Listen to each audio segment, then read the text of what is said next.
The Detroit Tigers finally score a run. They do score a run. The scoreless inning streak is over. The third or fourth one to reach 20 innings on the season.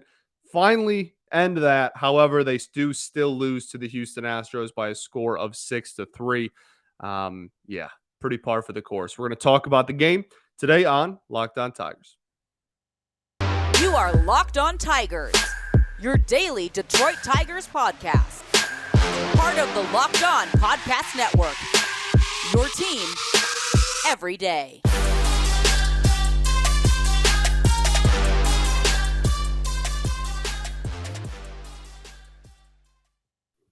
What's going on, everybody? Welcome back to another edition of Locked On Tigers. I'm, of course, your host, Scott Bentley. Today is Wednesday, September 14th, 2022.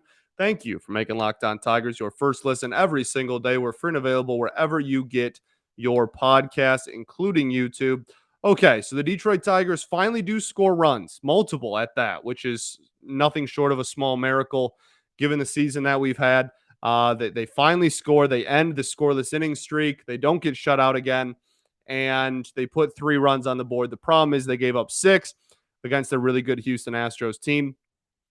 And they find themselves on the losing end again. If we were to even take one of the games in this series, I would have been shocked, to be honest with you. This is a significantly better ball club that can beat you in a lot of different ways. They have fantastic pitching. They have great offensive depth. They have a really solid bullpen, and they have the star-studded side of the offense as well. I mean, they can beat you with the BABIP. They can beat you with the long ball, which is what we saw in this one. This is a really, really good team. And I know a lot of people still have the reservations about like, oh, I hate the Astros, the cheating thing, whatever. At the end of the day, it doesn't matter. It doesn't matter. That this team is ridiculously talented. And this is probably the best team in the American League with the way the Yankees have played the last month and a half. I think that's pretty easy to say, to be honest with you. I think the Astros are the best team in the AL. I don't think it's particularly close. And I think they're the biggest threat to make it to the World Series out of the American League. This is just a phenomenal ball club all around. And especially when they get Verlander back and everything down the home stretch here. They're going to be really dangerous and fun to watch in the postseason. This is a great lineup. This is one of the best lineups in all of baseball. This has been one of the best lineups in baseball for about, half a decade now. And it continues to be so. And they just keep finding dudes that come up and have, WRC pluses of like 120. And they just come out of nowhere. And that's just the Houston Astros way. And I can only dream of that. In my wildest dreams, I can only dream of the Tigers, the team that I root for, actually being able to do that and have that just offensive factory of bats. It's really, really impressive. And they certainly got the best of Drew Hutchison tonight. Look, like I always love the, you're never out of a Drew start. You're never out of a Drew Hutchison start. He gave up 4 runs. And this one, I guess we're starting with the pitching, I guess. Okay, sure. It's not usually what we do, but we'll do it in this one because that's where my brain went, apparently. So Drew gives up 5 1/3, 9 hits, 4 earned runs, no walks, 2 strikeouts. Look, the thing about facing the Houston Astros lineup is the fact that you can just make no mistakes. You can't make any mistakes. As a whole, this outing I didn't think was some like embarrassingly horrific outing. He went 5 1/3, 9 hits, 4 earned runs, no walks, 2 Ks. Yet again, kept us in it, I guess, 4 earned runs. Like you're kind of in a full run game. The ERA did go up afterwards, but no walks, didn't beat himself. I mean, 9 hits. Who cares about no walks, I guess? But my biggest thing is just it's not like he was getting crushed all night. He did get crushed a couple of times. He certainly, Kyle Tucker got a hold of a ball. Yordan Alvarez is unbelievable. He is one of the best pure hitters we have seen in recent memory. He's phenomenal. And he's going to continue. He's still pretty young. He's going to continue to just do a ton of damage over pitchers in the American League for years and years to come still. So, I'm not trying to make it sound like this was a great performance and now we got, hosed and he was unlucky. No, it wasn't a very good performance. He was missing his spots. But the thing is, with other teams, you are able to miss your spots by a little bit and it won't bite you 10 times out of 10. Or, oh, I left this one a little bit up. It's a fly out instead of a ground out like I wanted to. Still got the job done. The Houston Astros don't operate like that. This is like Drew had 6 whiffs. He had a 24% CSW percentage and an average exit velocity of 85 and a half miles an hour, a little over 85 and a half miles an hour. Those base numbers, they're not uber fantastic, ridiculously good. They're not even really good, but they're not horrific and they're not bad. So it's just the theme of this offense, and we talked about it on yesterday's show too, with 2 nights ago's game. As you're listening to this, this is just a team that they are going to take advantage of every single mistake you make. If a ball even catches a little bit too much of the strike zone, they're going to take advantage of it. They're going to send it into the outfield. And next thing you know, you're going to blink and you're going to be down 2, 3, 4, nothing. And that's exactly what happened in this one. Tigers offense fought a little bit at the beginning and kind of hung around. And then once the Astros took that second lead, or got the lead back for the second time, I should say, there was just no more offense really left. Well, we had a home run kind of late in the game. It was a solo shot. So take that as you will. But it's just I don't know. Like it's Drew Hutchison. Like we don't have a ton of starts with him left. He's not going to be in the rotation on opening day. He's probably not even going to be with the organization next year. I would imagine he'll get an opportunity somewhere else. And if he doesn't, I'd welcome him back on a minor league deal like we did this year with open arms. He's been fantastic, but there's not too much analysis left. Like he threw majority of the slider because the 4-seam fastball was getting hit every single time he threw it, essentially. Uh, I mean, and the slider wasn't really effective when he switched over to that. So just replacement level ish player going up against one of the best offenses in Major League Baseball. That's what's going to happen. So no hard feelings. That's not really what I mean. No, I'm not like really pissed off or like, oh my goodness, this was such a terrible start. This is just like what happens when this situation arises. So yeah, take your lumps and move forward, I guess. That's kind of been the motto of the season, unfortunately. Okay, let's get into the offense next. Or I guess the bullpen. We can just finish the pitching. I don't know why I did the pitching first in this one, but we did. I guess we'll do that. But first, I got to tell y'all about our friends over at Blue Chew. Summer is winding down, the nights are getting longer, but the breeze isn't the only thing that's getting stiff. That's right, this episode is sponsored by Blue Chew. Guys, we all know that confidence can take you far in life. That's especially true in the bedroom, especially when it's time to step up to the plate. That's where Blue Chew comes in. Blue Chew is a unique online service that delivers the same active ingredients as Viagra and Cialis, but in chewable tablets and at a fraction of the cost. You can take them anytime, day or night, so you can plan ahead or be ready whenever an opportunity arises. The process is simple. Sign up at bluechew.com, consult with one of their licensed medical providers, and once you're approved, you'll receive your prescription within days.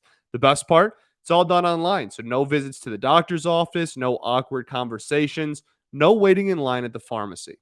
Blue Chew's tablets are made in the USA and prepared and shipped direct to your door in a discreet package. So, if you could benefit from extra confidence when it's time to perform, chew it and do it. And we've got a special deal for our listeners. You can try Blue Chew for free when you use promo code Locked On at checkout. Just pay $5 for shipping. That's bluechew.com, promo code Locked On to receive your first month free. Visit bluechew.com for more details and important safety information. And we thank Blue Chew for sponsoring this podcast.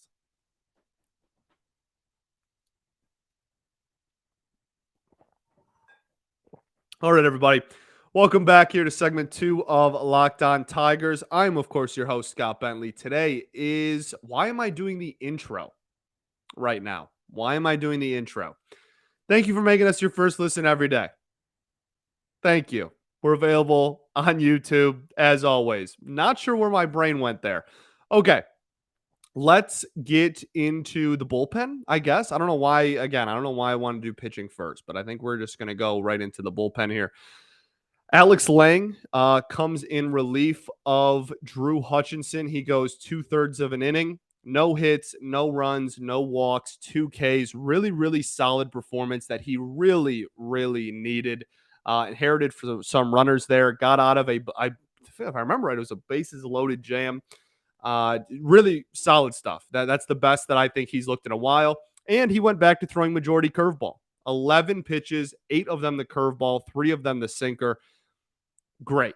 Fantastic. 4 whiffs on 11 pitches. He's so nasty. And when he is hitting his spots, the thing is, he's so good when he is even close to hitting his spots. He doesn't even have to be pinpoint. When he's even in the area code of where he wants to hit, it's a swing and a miss every time. He doesn't have to ever be Greg Maddux. He just needs to get it in the general vicinity, right? Like effectively wild type of stuff. I don't know. So it was really good to see him just get back on the horse there because it's been a really long last couple of months for him. So that was nice to see. Nice to see. He looked really, really good. Andrew Chafin then goes 1 inning, 2 hits, 2 runs, 1 walk, no Ks. Now, I don't want to just give you the same spiel again because for the last like 3 Andrew Chafin outings, I've been like, oh, it's Andrew Chafin. He's fine. Don't worry about it. But now we're getting to like 3 or 4 times in a row I've said that. And it's like, okay, we need to like actually take a look at this. Look, in this one, anytime he threw a heater, it just got cranked. That was really all there was to it. He threw 5 four-seam fastballs. 2 of them were put in play, both over 100 miles an hour. 1 of them was fouled off. No swings and misses, no called strikes. So 3 of them were hit. 2 were in play over 100, and the other 2 were balls out of the strike zone. Just zero effectiveness with his four-seam fastball. The sinker as well, supposed to be a pitch-to-contact pitch. Did eventually get out of the inning, and the sinker did help it a little bit, but still got barreled like 2 or 3 times.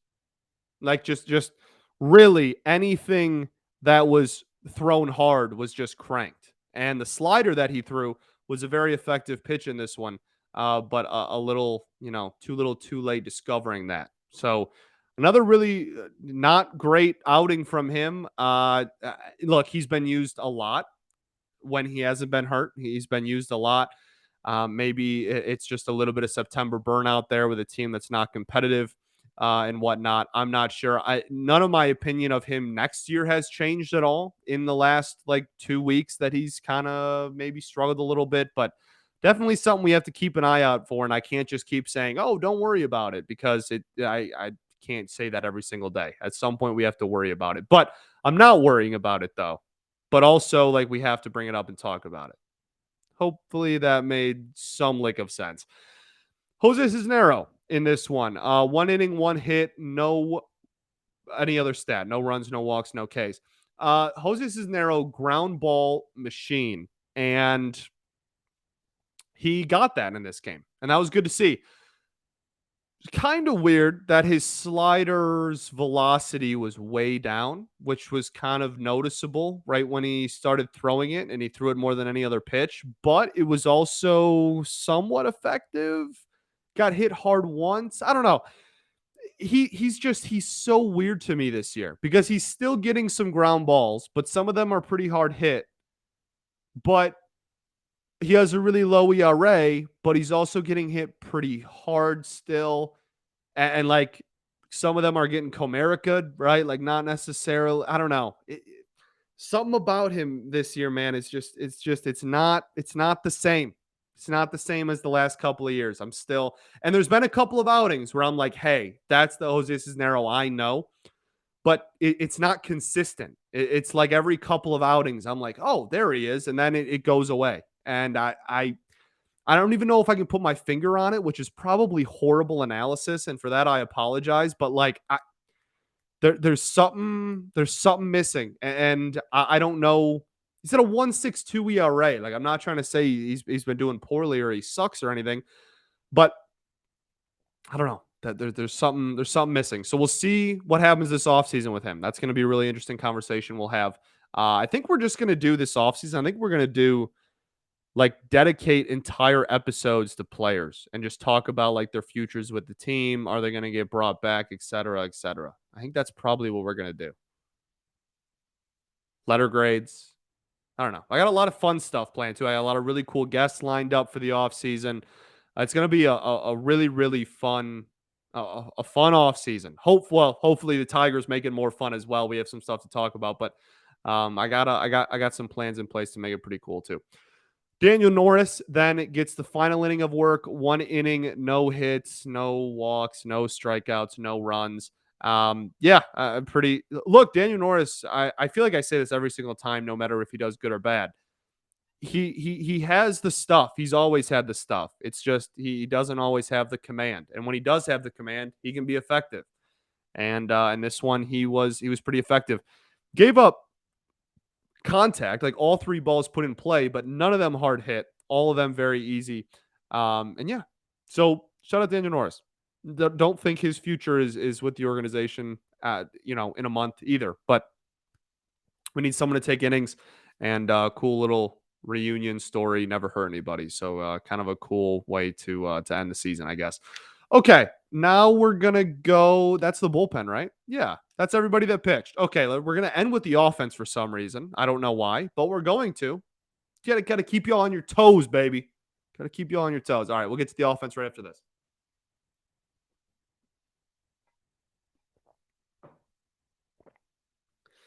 All right, everybody, welcome back here. Third and final segment of Locked On Tigers. Didn't accidentally do my intro there. That's super cool. All right, the offense.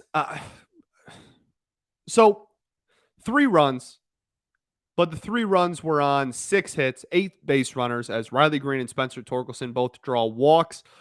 Spencer Torkelson gets on base again. Now, this is where frustration maybe starts to set in. And it's really hard to judge people overall on a game-to-game basis. It's not even difficult. It's just stupid, to be honest with you. And it's my job to make a show every single day. So I fall victim of that sometimes. So I don't want to overreact too dramatically one way or another. However, I thought that Torkelson's first at-bat was beautiful. The walk he drew was really good. I don't think he got anything in that at-bat that was too great to pitch. There was certainly a fastball on the low and outside part of the plate, I believe, that I think if he knew it was coming, he could have driven it a little better, but fouled it off and then just kind of hung with it and drew a walk. I thought that was a fine at-bat. For the first time in a while, I thought especially his at-bat, I think it was his second to last AB. Either second to last or his last AB. The pop out was not a very good at bat. That was hittable pitches, not driven, not hit, and unhittable pitches getting fouled off. Or not drivable pitches, I should say, getting fouled off. I can already hear somebody going, "Oh, if it's unhittable, then how do you foul it off?" So we need to just get consistency in here. We just need some consistency. And again, really, really difficult and honestly not smart to just do like all in 4 at-bats at a time, just judge somebody every 24 hours. But objectively, tonight's at-bats were not as good as we have been praising them for the last couple of weeks. If it's just a one-night thing, then we move on and we forget that this ever happened, right? We don't even remember, remember that one time on September 13th when he had a pop out to shortstop, though? Oh, no. No one's going to care if he keeps producing like he has since getting called up. But what I just want to point out that if there is a shift and like the next week he starts struggling, it started on Tuesday, September 13th. But I'm not saying that that's going to happen or that I foresee that happening. You know the difference? Okay, cool. So there's Torque. Kerry Carpenter batted cleanup in this one. Didn't think he looked too effective in the cleanup spot. The next thing with development for him is just getting around consistently on breaking balls. I'm fairly confident in the Kerry Carpenter hitting against fastballs at this point. I almost said the Kerry Carpenter fastball. He's not a pitcher. I'm pretty confident in his ability to hit fastballs at this point. He still has some timing stuff to work on and whatnot, but I'm pretty confident that when somebody throws him a fastball that gets too much of the plate, he can drive it. Might be a fly out, might be a double, might be a homer, whatever. He can rip it, right? He can grip it and rip it. Breaking balls consistently is the next step in development. I don't know whether he will be on the major league roster on opening day next year, trying to still get that, or if it will be, if he looks better against the breaking ball in spring training, then we will sign him up for the major league club, or if he's just going to start off in AAA next year. I don't know the answer to that question, but I do know that is the next step in development, I think, for him. Javi Baez with a hit. It was way out of the strike zone. One of the let's do Riley Green really quickly, and then Akil Baddoo had a nice hit. That was nice to see. He desperately needed it. He really drove the ball too. Desperately needed it. I'm begging him to just go on a little bit of a hot streak for the last 3 weeks of this season, just to give us a glimmer of hope that he can hit at the major league level, and last year wasn't a fluke. That's all I'm asking for. I just want the last 3 weeks of the season for you to have like a 750 OPS, big dog, just so that we can be like, okay, it's possible, because he has been really, really brutal at the plate this season, as a lot of people have. But he is certainly one of the worst of the worst, unfortunately.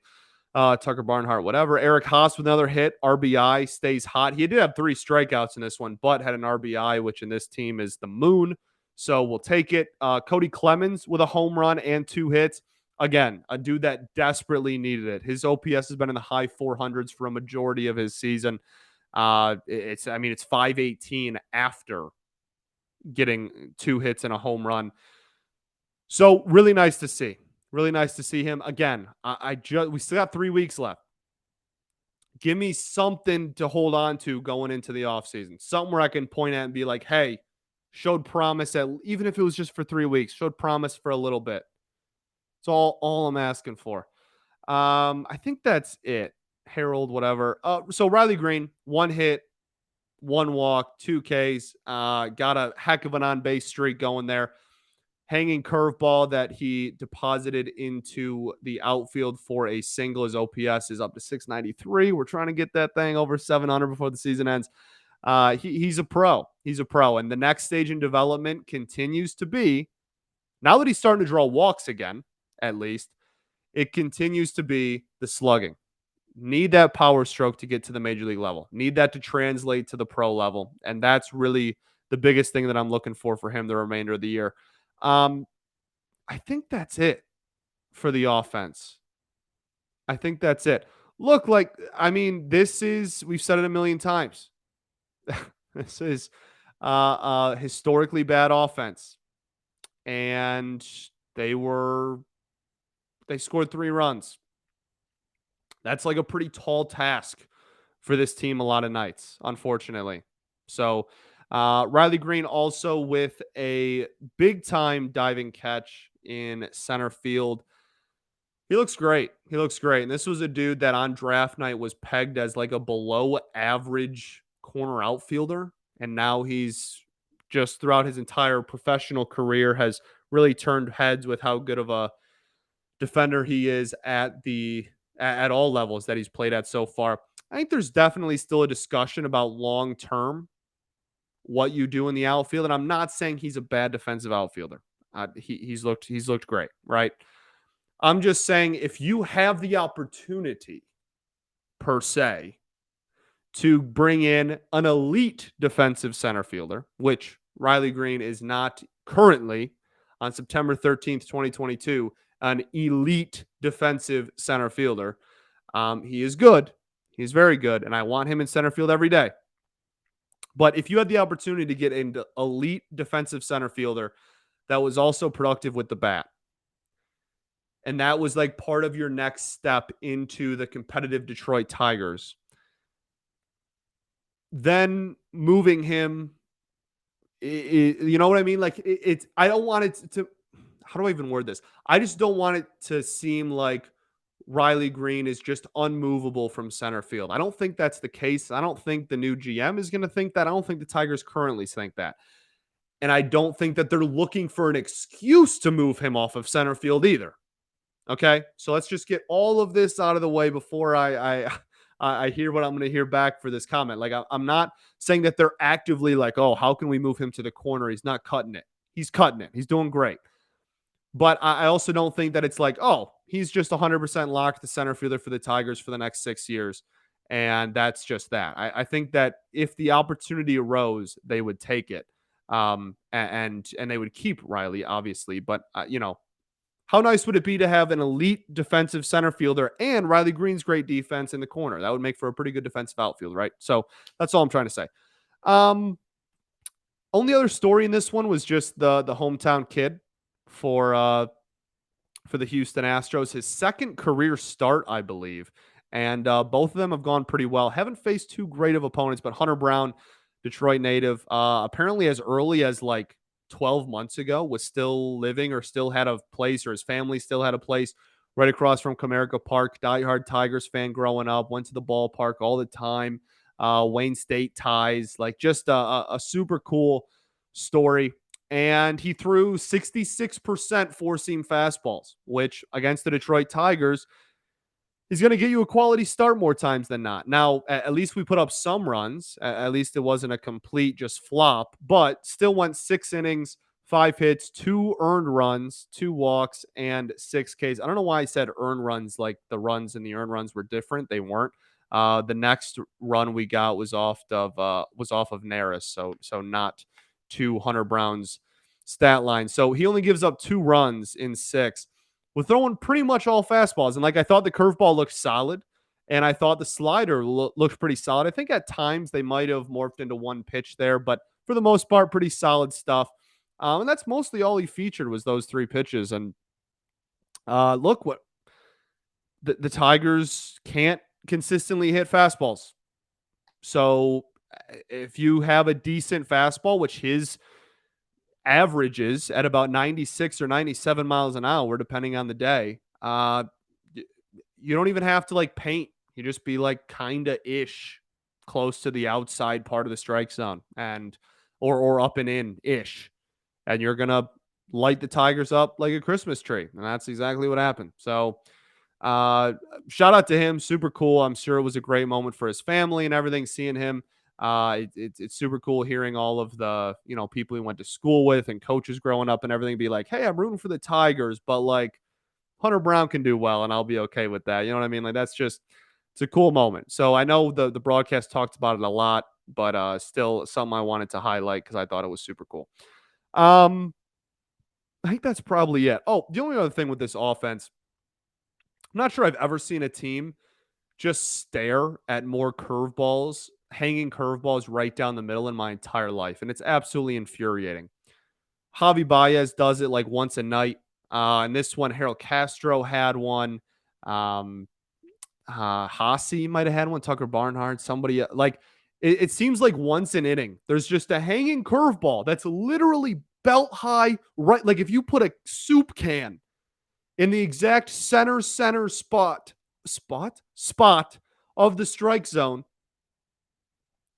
these curveballs would go into the soup can. And yet we just stare at them. And then when it's a curveball that bounces on the dirt, that's when we're taking our hacks. It's infuriating. Okay, that's it. I'm trying not to get worked up about this team anymore because golly, but sometimes I just it's impossible not to. All right. Thanks for making Locked On Tigers your first listen every day. For your next listen, check out Locked On MLB. MLB expert Paul Francis Sullivan brings you humor, passion, and his unique perspective on every team and the biggest stories from around the league. Follow the #1 daily league-wide podcast, Locked On MLB, on the Odyssey app, YouTube, or wherever you get your podcast. That's all I got for y'all. Thanks for tuning in. Thanks for rocking with me still, even with the way this season has gone. I appreciate it more than y'all will ever know. I think that is it. Back at it tomorrow. Then an off day. Then the weekend. Not sure why I just gave the schedule for the week. Same time, same place tomorrow. You know the drill. Peace and love. Going to therapy's dope. And I'll catch y'all then, baby. Go Tigers.